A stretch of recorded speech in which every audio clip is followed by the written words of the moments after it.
I think ultimately, if you're going to make an accusation that's that somebody is a murderer or a pedophile, that it shouldn't just be throwing words out there. You should at You're least making an accusation about a character that has no identity. It's comedy. My username has my voice attached to it. It belongs to me. If you contact YouTube, they will in fact tell you that my profile is in fact mine, that it does in fact belong to me, that it represents me and that I represent it. It is illegal for you to hack into my account. My account has my username on it. It is a name that I have given myself. I find it very fitting, Mr. Traylor, that you seem to think that the concept of framing someone else for pedophilia could be considered comedy. It's entertainment, just like they like to play the entertainment game, right? Yeah, but I mean, if that's the way you choose to run the run things, I mean, I Not the way I choose to run it. It's the way they choose to run it, and I use their tactics and methods against them.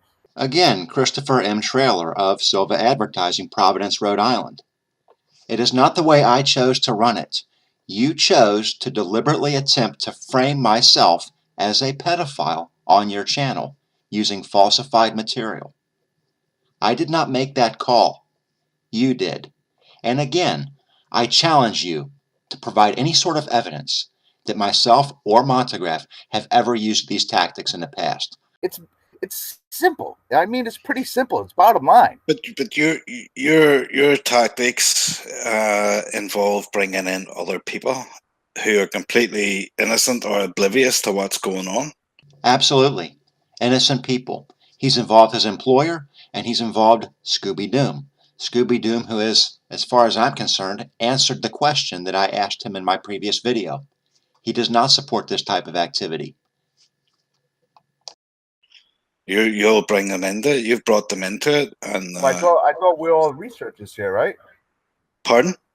I thought we were all researchers. I thought people actually investigate things that they're looking at and look into the bottom line. Yeah, but I mean, my goodness. Exactly, Mr. Traylor. Researchers, not liars who falsify information. You should learn the difference. Just to prove a point. I wasn't trying to go after you. I was actually making a point that has been documented and saved from those people that actually created a video about my innocent mother. And like I said, it's uncalled for. I would like to see evidence of this, Mr. Traylor. And I'm fairly certain that other people would like to see the evidence as well. I mean, what limits do these people have?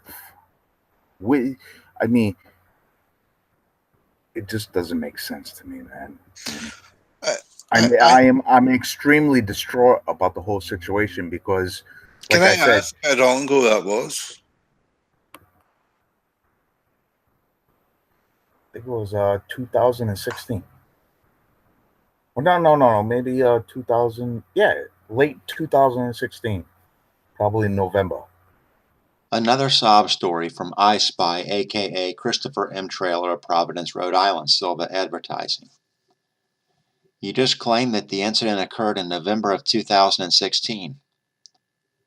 My first video directed toward you was on May the 4th of 2017. Again, Mr. Traylor, I would like to see you to provide some sort of evidence to back up your claims, considering we've already established that you like to fabricate evidence to frame others online. You've stated that you're taking your YouTube channel in a different direction because you're tired of dealing with all of this. The fact of the matter is, what you've done, Mr. Traylor, and what you've been caught doing is essentially unsurvivable as far as your credibility is concerned, and there's no way to escape it at this point. That's all I have for you.